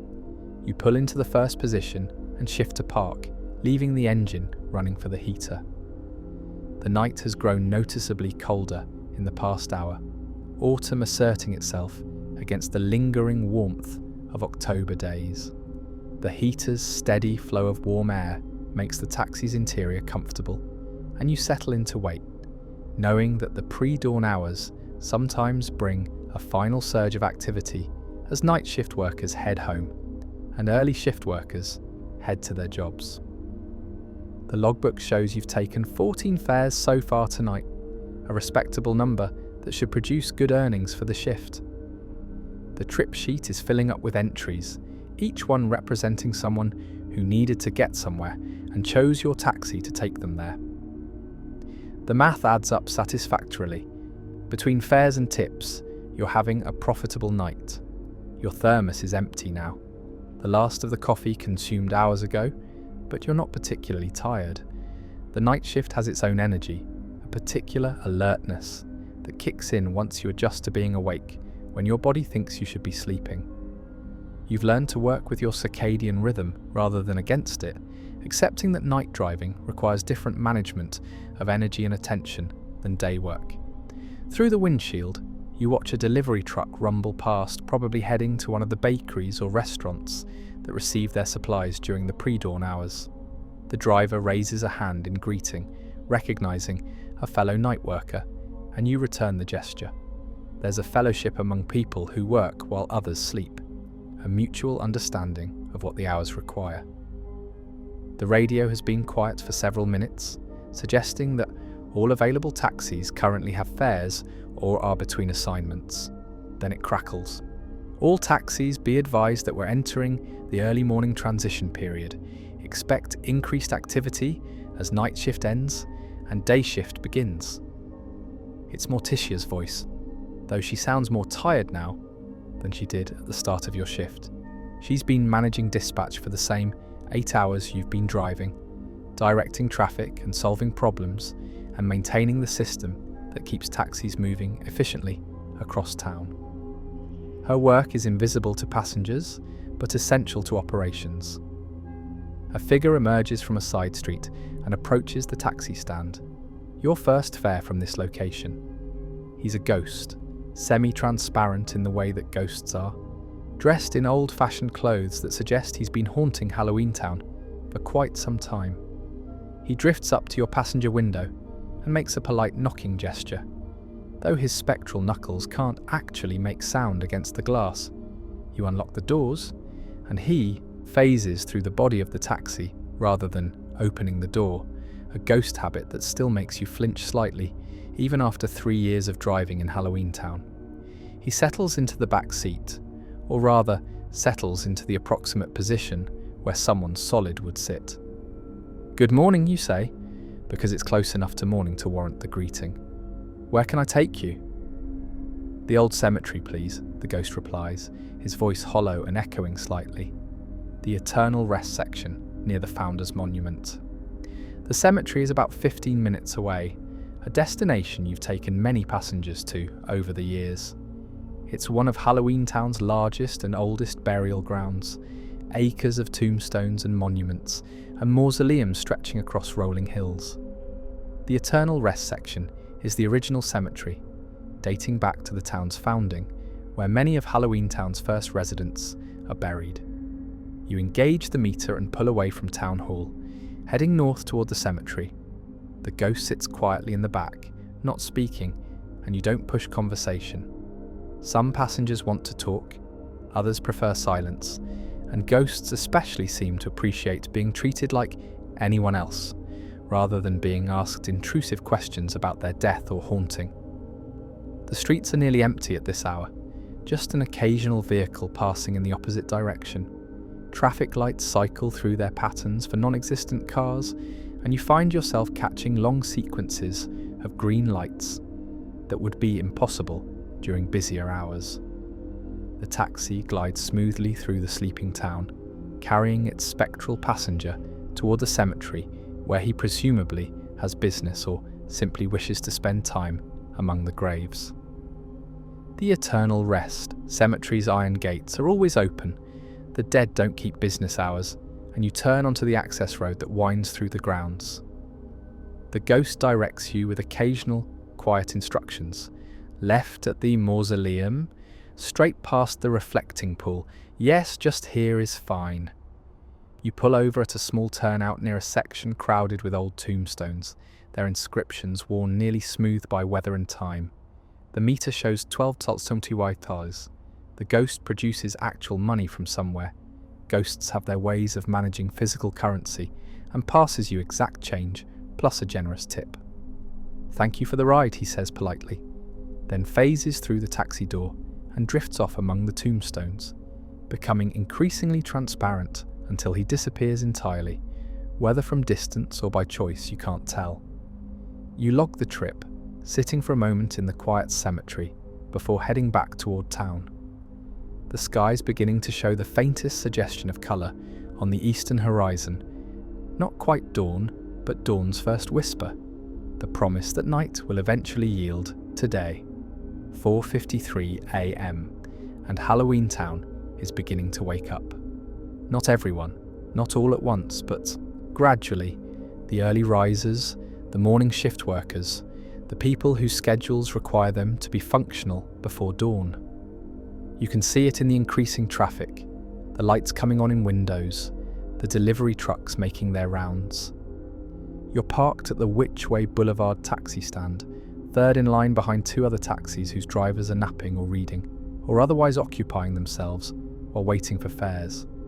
The radio traffic has picked up noticeably, dispatch directing taxis to pickups across town as the morning's activity begins in earnest. Taxi 9, pick up at the Bubbling Cauldron Apartments, Building B. 2 passengers to the train station. Taxi 9, copy. Taxi 6, pick up at 789 Spectre Street, 1 passenger to Grimsby's Grocery. Taxi 6, copy, en route. The calls come steadily now, no longer the sporadic requests of the deep night, but the consistent traffic of people who need to be somewhere at a specific time. The morning rush in Halloweentown is different from the evening rush, more urgent, more time-sensitive, less patient. Morning passengers have schedules to keep, jobs to get to, appointments to meet. The taxi line moves steadily forward as fares appear. A werewolf in a postal worker uniform takes the first taxi. A family of ghosts phases into the second taxi, somehow filling the vehicle despite their insubstantial forms. Then you're first in line, and your next passenger appears almost immediately, a witch in professional attire, carrying a briefcase and a travel mug of what smells like very strong coffee. "Town hall, please," she says briskly as she settles into the back seat. "I have a meeting at 5:30, and I'd rather be early than rushed." You engage the meter and pull away from the stand, heading toward town hall with the quick efficiency that morning fares require.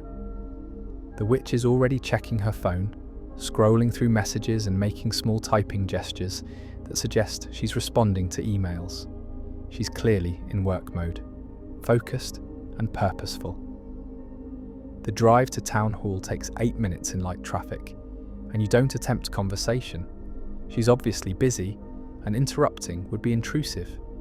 Instead, you focus on efficient navigation, taking the most direct route and timing the lights as well as possible to minimize stops. When you pull up to the town hall's main entrance, the meter shows 7:50. The witch passes you a 10 without looking up from her phone. "Keep it," she says, already gathering her briefcase and coffee. "Thanks for the quick ride." She's out of the taxi and heading up the town hall steps before you can respond. moving with the brisk pace of someone who has limited time and specific goals. You log the trip and pull away, already getting another call from dispatch before you're back in the main traffic flow. The morning rush has its own rhythm, faster and more intense than the night's leisurely pace. Fares come quickly, destinations are usually work-related or time-sensitive, and tips depend more on speed and efficiency than on conversation or pleasant service. You adapt to the changing demands, shifting from the relaxed approach of night driving to the focused precision that morning fares require. Over the next hour, you take 6 more fares, office workers heading to their jobs, a chef going to his restaurant for breakfast prep, a teacher rushing to make it to the academy before first period. Each fare is brief, professional, task-oriented. The conversations are minimal, the service is efficient, and the tips are decent but not generous. Morning passengers have other priorities. The sky has been lightening steadily, shifting from black to deep blue to a grey that's beginning to show hints of colour. Sunrise is still 30 minutes away, but the night is clearly ending, transitioning into the liminal space between darkness and day. Street lights begin to shut off automatically, their sensors detecting the increasing ambient light. You find yourself driving past familiar landmarks that look different in the pre-dawn light. The Midnight Theatre's marquee is dark now, its letters dormant until evening. The Crooked Cauldron Cafe is open, its windows glowing warm and inviting, early customers already lined up for their morning coffee. The shops are beginning to unlock their doors, preparing for the day's business. Your body is starting to feel the weight of the shift. 8 hours of driving leaves, muscles stiff and attention somewhat dulled. But you're not tired exactly, more like wrung out, your energy spent but your focus maintained by the momentum of work. Just an hour or so remaining before your shift ends, before Sandra takes over for the day shift, before you can head home for sleep. The radio calls you to another pickup, and you respond automatically, your hands guiding the taxi through familiar streets, while your mind calculates remaining time and anticipated earnings. The morning rush continues, carrying you toward the end of the shift, with steady, purposeful momentum. 5:48 a.m, and you're back at Main Square where your shift began almost 10 hours ago. The square looks completely different in the pre-dawn light. Less mysterious, more practical. The daily business of Halloweentown beginning to assert itself. Vendors are setting up stalls for the morning market. Shopkeepers are unlocking doors. Early commuters are crossing the plaza with coffee cups and purpose. Your passenger is Mrs. Chen, the vampire nurse who you've driven maybe a dozen times before. She emerges from the town hall, where she must have had a late meeting, and heads directly for your taxi, recognizing both you and the vehicle number. Regular passengers are one of the genuine pleasures of taxi driving. People whose faces and destinations become familiar, who trust you to provide good service because you've proven reliable in the past. "Benny, right?" she says as she settles into the back seat, though she clearly knows your name. "Home, please. Same address as always. Of course, Mrs. Chen. Long night?" "Endless," she says with a tired smile that shows just the tips of her fangs. "Council meeting about the new supernatural health initiative. Very important, very necessary, very boring. I swear we spent 45 minutes debating the wording of a single clause." You pull away from town hall, heading toward the residential neighborhood where Mrs. Chen lives. You know the route by heart. You've taken her home at least 8 times before, always after late meetings or night shifts at the hospital. Her apartment is in a well-maintained building favoured by healthcare workers, close enough to Gotham General to make commuting practical. "How's your daughter?" you ask, remembering from a previous conversation that Mrs. Chen has a college-age daughter studying to be a doctor. "Oh, she's wonderful. Thank you for asking. She just got accepted into the surgical residency program at St. Mercy's in Creepsville. I'm so proud of her." Mrs. Chen's voice warms noticeably when discussing her daughter. "She'll be a much better doctor than I am a nurse, though don't tell her I said that." "Your secret is safe with me," you assure her, smiling. The conversation continues pleasantly. Mrs. Chen talks about her daughter's achievements. You mention your cousins briefly, and the drive passes quickly in the kind of comfortable interaction that regular passengers make possible. There's no need to explain who you both are or establish rapport from scratch. That foundation was built over previous rides, creating a baseline of mutual recognition that makes this trip feel less like commercial transaction and more like giving a friend a ride. When you pull up to her building, the meter shows $9.25. Mrs. Chen passes you a $20 bill. "Keep it all, Benny. You've been patient with my rambling about my daughter." It wasn't rambling, and congratulations to her on the residency. That's a real achievement. "Thank you. Now go home and get some sleep. You've been driving all night, haven't you? You look like you need rest." "Just about an hour left in the shift," you confirm, "then definitely sleep." Mrs. Chen waves as she heads into her building, and you wave back, genuinely pleased to have taken the fare. Regular passengers remind you that taxi driving isn't just moving strangers from point to point. It can be a relationship, however minor, a thread in the larger fabric of community life.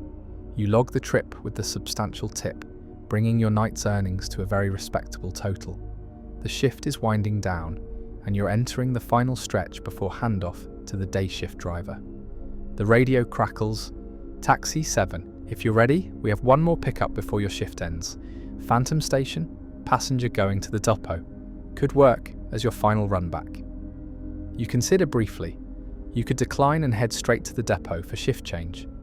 But the pickup is convenient. Phantom Station is on your way anyway, and taking a passenger directly back to the depot would be efficient.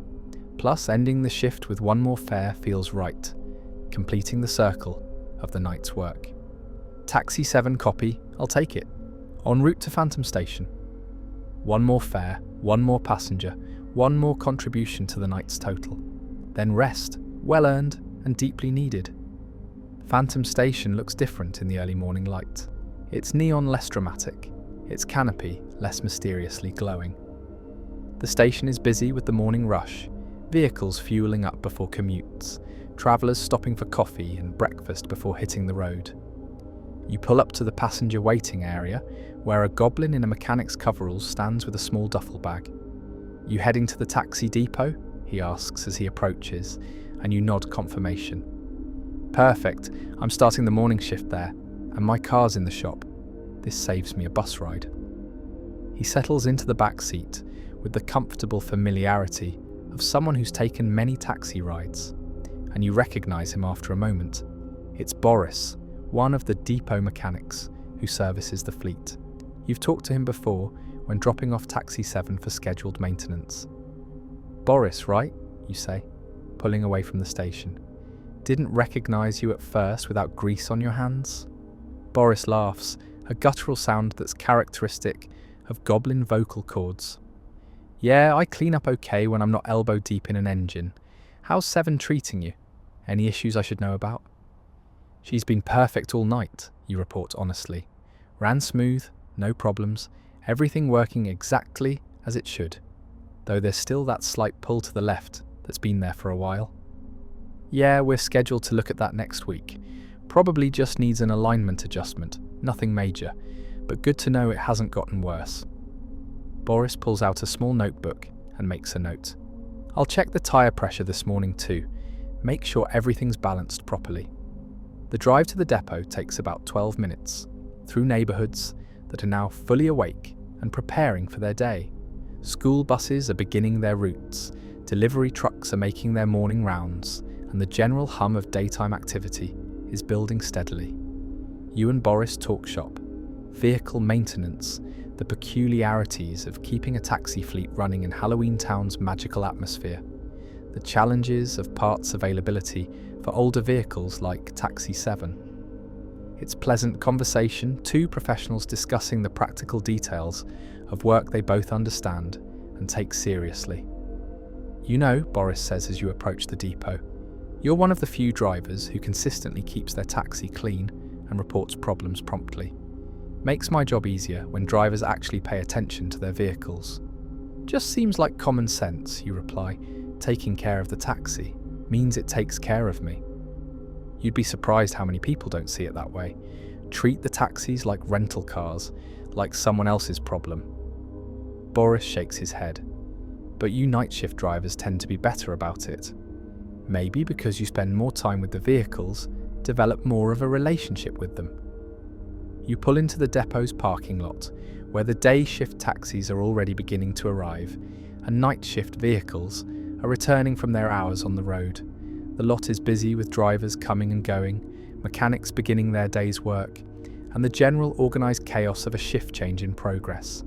The meter shows $8.50 Halloweentown. Boris pays exact fare and adds a $5 tip. Thanks for the ride, Benny. And seriously, keep taking care of Seven the way you do. She's a good vehicle and deserves a driver who appreciates her. Will do, you promise, meaning it. Inside the depot, Sandra is already at the counter, reviewing the day's assignments with Morticia, whose shift is ending just as yours is. Other night drivers are completing their paperwork, counting their cash boxes, and preparing to hand off their vehicles to the day shift. The depot has the particular energy of shift transition. Tired workers finishing, fresh workers beginning, the continuous operation of the business flowing through individual participants. You park Taxi 7 in her designated spot and shut off the engine for the last time this shift. The silence that follows the engine's rumble feels profound, a punctuation mark indicating the end of the night's work. You sit for a moment, hands still on the steering wheel, acknowledging the completion of another shift in Halloweentown streets. Then the practical tasks of shift end. Clean out any trash, check for forgotten passenger items, make sure all equipment is properly stowed. Taxi 7 is in good condition, ready for Sandra to take out for the day shift. You gather your thermos, your jacket, your logbook, and head inside to complete the paperwork. At the counter, you present your trip log to Morticia, who's reviewing it with the tired but thorough attention that characterises her work. She asks a few clarifying questions about a couple of entries, confirms that your cash box matches your credit card receipts, and finally nods her approval. Good shift, Benny. 14 fares, respectable earnings, no incidents. Have a good rest, and we'll see you tonight. Thanks, Morticia. You have a good rest too. You've been at it as long as I have. You clock out at 6:52 a.m, 8 minutes before your official shift end time. The mechanical stamp marks your departure. 6:52 a.m. Another shift complete, another night of service provided to Halloweentown's residents and visitors. Outside, the morning is fully arrived, the sun just breaking over the horizon and painting Halloweentown in golden light that makes everything look fresh and new. The October air is crisp and clean, promising a beautiful autumn. Day ahead. You walk to your car, parked in the employee lot, waiting patiently, and drive home through streets that are now busy with morning traffic. Your body is tired but satisfied. Your mind is clear despite the long night, and you have the deep contentment that comes from work well done. At home, you park in your usual spot and climb the stairs to your apartment with legs that remember every hour spent sitting in Taxi 7's driver's seat. The familiar key slides into the familiar lock, and you step into the quiet comfort of your own space, where the only schedule is rest and recovery. The apartment is cool and dark, exactly as you left it 10 hours ago. You set your keys in their designated bowl, hang your jacket on its hook, and move through the practiced routine of post-shift wind-down. A quick shower washes away the night's accumulated weariness. A glass of water, a small snack, the kind of basic self-care that your body needs before sleep can truly take hold. The bedroom curtains are already drawn, blocking out the morning light that would otherwise make sleep difficult. The bed welcomes you with familiar comfort, sheets and pillow and mattress all positioned exactly right after years of adjustment and preference. You too may rest now. Halloweentown will continue its daily rhythm without you. The taxis will carry new passengers through daylight streets, and the town's life will flow steadily on while you recover from the night's work. The responsibilities are transferred, the shift is complete, and sleep is not just earned, but necessary.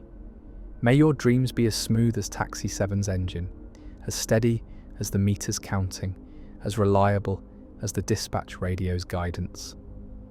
May you rest deeply and wake refreshed, ready to do it all again when evening comes and the night shift calls you back to Halloweentown streets. The magical town will be there when you wake, jack-o'-lanterns still glowing, autumn leaves still drifting, October air still crisp with possibility. The streets you drove tonight will be driven again, different passengers with different destinations, but the same essential service, helping people get from here to there, one fare at a time, with courtesy and competence and care.